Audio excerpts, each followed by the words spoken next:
Acara ini dipersembahkan oleh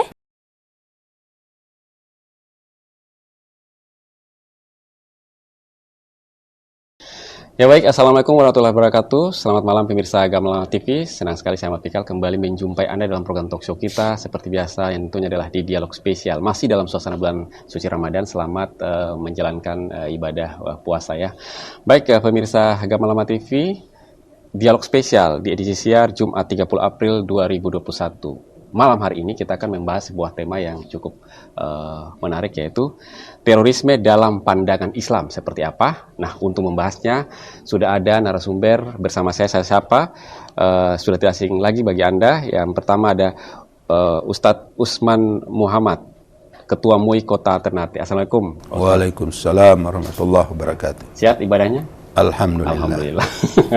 Baik, yang berikut juga sudah bersama saya, pemirsa Gamelan TV, ada juga Ustadz Harun Ginoni ya. Assalamualaikum Ustadz. Waalaikumsalam warahmatullahi wabarakatuh. Ya, selaku tokoh masyarakat.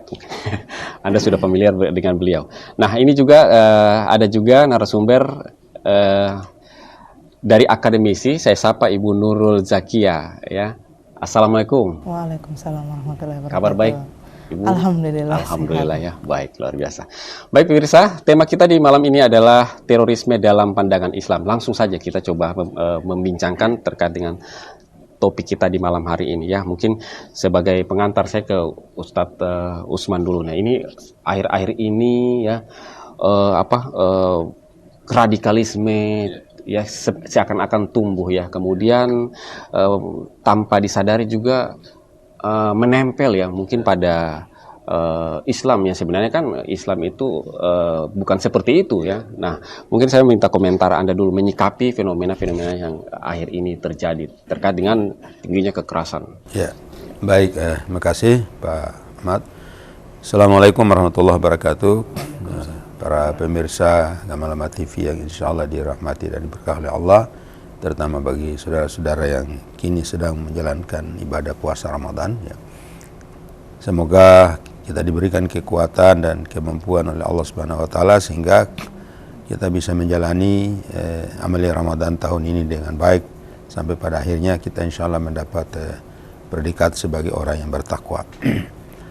Nah, kemudian kaitan dengan pertanyaan tadi bahwa solusi akhir-akhir ini fenomena yang muncul sering terjadi kekerasan, kemudian itu mengatasnamakan agama ya dan lain sebagainya.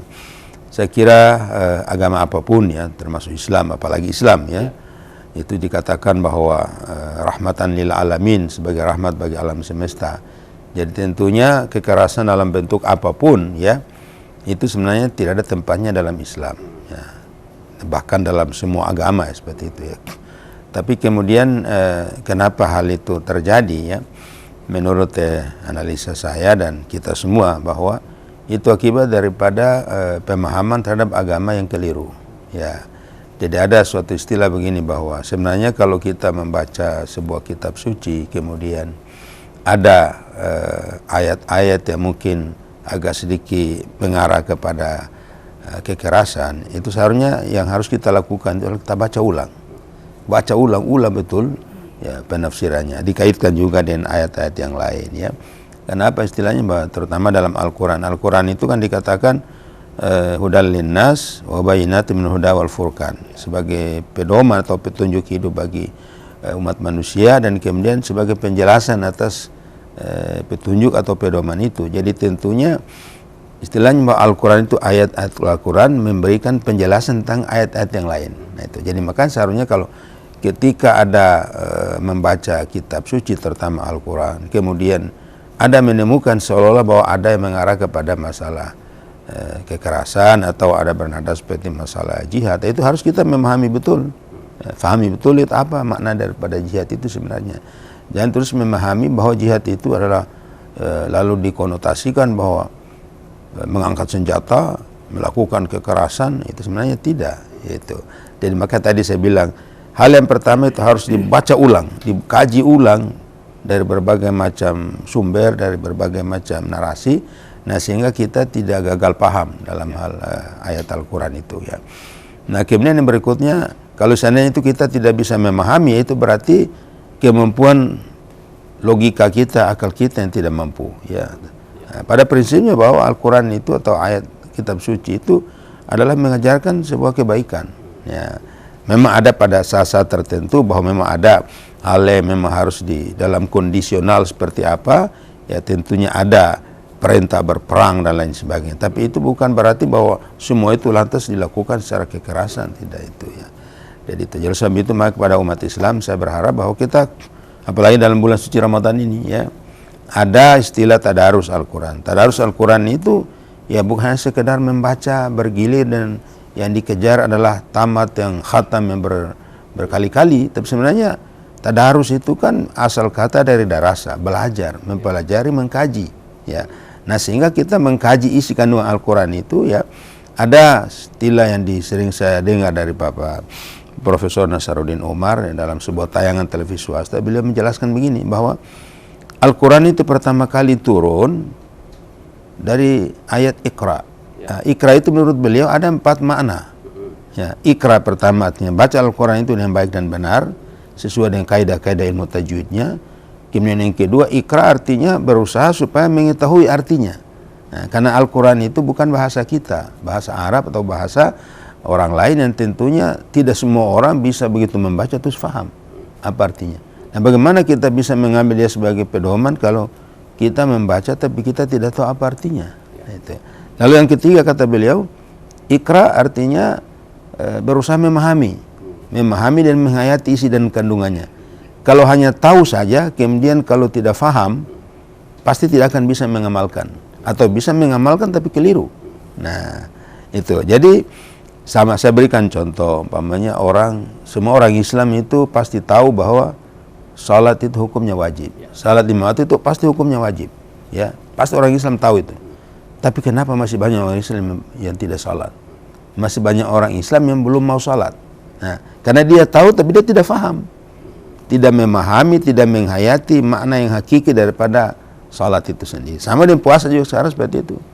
Banyak orang ya memang tahu bahwa puasa itu dalam datang bulan Ramadan ya puasa itu harus dilaksanakan 1 bulan penuh. Tapi masih banyak orang yang tidak mau puasa juga. Bahkan ada puasa tapi salah. Hanya 3 hari. Awal, pertengahan dan kemudian akhirnya. Nah, itu kenapa? Karena tidak memahami ayat. Dan padahal ayat Al-Quran mengatakan dalam tentang hal puasa itu kan ayyamam ma'dudat ya. Faman kana minkum maridan aw ala safarin dan seterusnya. Yang dimaksudnya ayyamam ma'dudat itu artinya beberapa hari yang telah ditentukan, itu artinya selama bulan Ramadan. Nah, selama bulan Ramadan itu bisa 29 hari, bisa 30 hari. Nah, itu. Tapi karena mereka memahami beberapa hari ya sudah, berarti beberapa hari itu berarti 3 hari boleh sudah. Nah, itu yang salahnya di situ. Nah, oleh sebab itu makanya dalam pemahaman yang keliru itulah bisa menimbulkan berbagai macam tindakan-tindakan kekerasan ya. Ya, padahal dalam Islam itu Al-Quran itu sangat banyak sekali ayat yang memberikan penjelasannya. Pamannya, tolong kita ambil dari masalah terorisme sekarang. Teroris yang membunuh orang, membunuh dirinya sendiri. Nah, padahal dalam Al-Quran kan sudah jelas bahwa membunuh diri orang lain tanpa ada orang itu tidak membunuh orang, nah, kemudian dia tidak membuat kerusakan di muka bumi, sama dengan dia membunuh manusia seluruh dunia. Bayangkan itu dalam surat Al-Maidah, Ustaz, Al-Maidah ayat 3 itu kan sangat jelas ya. Man qatala nafs bighairi nafsi faka'annama qatala nasa jami'a. Barang siapa membunuh seorang manusia sedangkan dia tidak membunuh orang atau tidak membuat kerusakan di muka bumi, sama dengan dia membunuh manusia seluruh dunia. Nah, kemudian selanjutnya dikatakan wa man ahyaha faka'annama ahyan nasa jami'a. Barang siapa memelihara kehidupan seorang manusia sama dengan dia memelihara kehidupan manusia seluruh dunia. Nah, itu. Jadi saya kira ini memang harus difahami, apalagi dalam bulan Ramadan ini ya, tolonglah kita melaksanakan tadarus Al-Quran jangan sekedar membaca.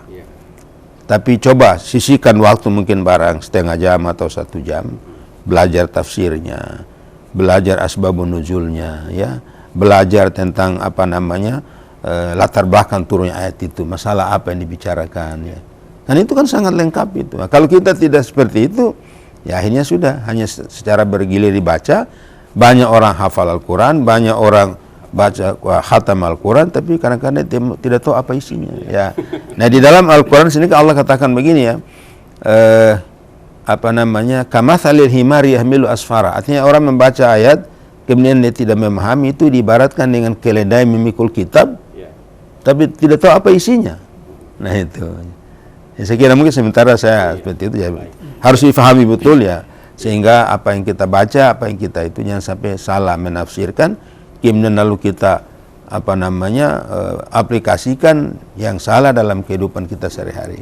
Baik luar biasa. Nah inilah bulan puasa ini kan semua hal-hal amalia ibadah kan dijalankan. Tapi yang tadi katakan bahwa memang tidak hanya sebatas menjalankan, tapi juga memahami seluruh aspek amalia ibadah yang dilakukan selama bulan Ramadan, baik sholat, kemudian berpuasa, ataupun zakatnya nanti ya di akhir Ramadan nanti. Baik, saya ke Ustadz Harun dulu. Nah ini kalau misalnya kita coba melihat dari model kekerasan yang sudah terjadi ini kan kadangkala juga banyak yang orang-orang yang sebenarnya tidak berdosa juga, yang tidak bersalah, yang menjadi kena dampaknya, ketidakketahuan dia. Nah, apa yang salah di sini Pak Ustadz ya? Apakah memang tidak seimbang antara hubungan muamalah dengan hakikat percaya kepada Tuhan sendiri seperti itu? Baik, terima kasih. Sebelumnya Assalamualaikum warahmatullahi wabarakatuh. Nah, alhamdulillah kita bisa menjalankan ibadah puasa di bulan suci Ramadan ini di tahun 2021 bertepatan dengan tahun 1442 Hijriah. Alhamdulillah kita bisa menjalani ini dengan baik karena rahmat dan rahimnya Allah kepada kita, kasih sayangnya. Dan memang Allah katakan bahwa kasih sayangnya Allah itu lebih luas, lebih global dibanding dengan azabnya Allah SWT. Ini Allah, statementnya Allah. Apalagi kita manusia, jangan memperbesar azab kita, kemudian rahmatnya diperkecil. Nah, ini yang sangat keliru. Nah, seperti yang disampaikan oleh Pak Ketua MUI tadi, Bapak Haji Usman Muhammad, bahwa ada kekeliruan pemahaman daripada ayat Al-Quran, difahami salah faham begitu. Nah, jadi kalau saya lihat mungkin ada dua versi yang kita lihat. Salah faham, dan memang yang kedua akal manusia tidak mampu memahami apa yang konteks yang terdapat dalam ayat Al-Quran, karena begitu tinggi sastranya ayat Al-Quran sehingga orang tidak bisa memahami dengan baik. Akhirnya dia mentok di situ lalu dia pahami secara literally apa yang ada di situ, seperti kata jihad misalnya, membunuh. Padahal Allah SWT mengatakan bahwa la taqtulun nafsal lati harramallahu illa bil haqq. Jangan kamu membunuh jiwa yang sudah diharamkan oleh Allah untuk membunuhnya atau memusnahkannya tanpa ada jalan hak. Ini artinya bahwa bukan cuma manusia saja, tapi seluruh makhluk hidup ini, termasuk hewan yang melata dan sebagainya, itu tidak boleh sembarangan kita musnahkan kalau bukan dengan jalan hak. Nah, begitu rahman dan rahmatnya agama Islam ini. Nah, oleh karena itu konteks menyangkut masalah terorisme yang kita hubungkan dengan jihad ini misalnya, ya ini karena salah difahami. Saya kutip pandangannya Pak Profesor Dr. Said Agil Sirat. Ya, beliau mengatakan bahwa kata jihad itu terambil dari kata jahada. Lalu kemudian ada 3 kata, anak kata di bawahnya, yaitu kata jihad sendiri. Dari kata jahada terus muncul anak kata yang pertama jihad, anak kata yang kedua adalah ijtihad, dan ada anak kata yang ketiga adalah mujahid. Nah, ini beliau memahami bahwa kalau jihad memang yang digunakan itu adalah fisik, tapi bukan melakukan kekerasan-kekerasan. Nah, misalnya kita mau berjuang untuk mencari nafkah dengan tenaga kita, itulah jihad namanya, karena kita menggunakan anggota tubuh kita. Atau kita membangun rumah dan sebagainya, mengangkat barang dan sebagainya, itu adalah jihad dengan menggunakan tenaga.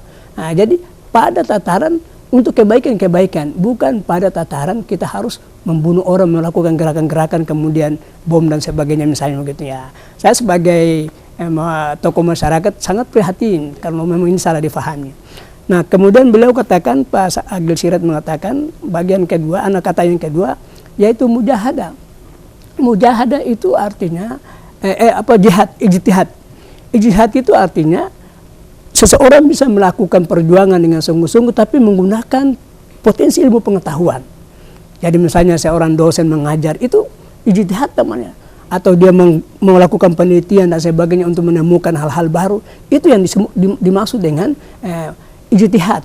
Jadi bukan pada versi melakukan kata jihad yang pertama di atas itu, kemudian kita lakukan pembunuhan, pembantaian dan sebagainya. Nah, ini sebenarnya sesungguhnya keliru. Nah, lalu yang ketiga, kata ketiga dari kata jahada itu menurut beliau katakan bahwa yang ketiga itu adalah mujahadah. Mujahadah itu artinya seseorang berjuang dengan menggunakan performanya, spiritualnya yang dia lahirkan. Sehingga di situ nanti ada daya tarik dari daya seni yang orang akan simpati di situ. Kita lihat saja contoh ketika Nabi SAW mengembangkan Islam. Banyak orang yang masuk Islam itu belum mengetahui bagaimana ajaran Islam yang sebenarnya. Tapi mereka datang mengaku di hadapan Nabi, ya Rasul, saya masuk Islam. Nabi malah bertanya, ada apa yuk masuk Islam? Apakah Anda sudah tahu isinya Al-Quran, isi ajaran agama Islam? Mereka bilang tidak. Kami melihat performamu, sikapmu, akhlakmu yang mulia, yang tertarik itu, sehingga kami mau masuk ke situ. Nah, ini juga merupakan salah satu bentuk jihad yang sebenarnya. Jadi sesungguhnya Islam itu rahmatan lil alamin, itulah muncul dengan itu, aspek-aspek seperti begitu, agar supaya tetap kita menjaga keutuhan bersama dan sebagainya, tidak saling membunuh. Nah, tadi Bapak Ketua MUI mengatakan bahwa melakukan jihad dengan pembunuhan itu semuanya bukan tempatnya dalam ajaran agama Islam. Tidak ada lowongan di situ. Kecuali nanti ada hal-hal tertentu mungkin baru bisa menggunakan fisik, misalnya peperangan misalnya. Tapi kalau bukan itu, kita tidak dianggap sebagai orang yang berjihad begitu. Jadi mungkin itu untuk sementaranya. Baik, luar biasa ya. Baik, ini sangat menarik ya. Artinya bahwa memang perlu belajar yang secara kafah dalam memahami sebuah ilmu dari Islam itu sendiri ya. Ya, jangan hanya sekedar parsial. Baik, kita akan break dulu sebentar ya. Nanti saya akan coba ke Ibu Nurul ya. Ini kan mudah sekali untuk mendapatkan akses informasi. Apakah ini juga memberikan kontribusi tanpa disaring dalam hal membentuk karakter-karakter yang seperti yang tadi disebutkan tadi. Baik, pemirsa Gama TV, jangan beranjak dulu dari layar kaca Anda. Dialog spesial masih bertemakan terorisme dalam pandangan Islam akan kami lanjutkan kembali setelah jeda komersial berikut ini. Tetaplah bersama kami.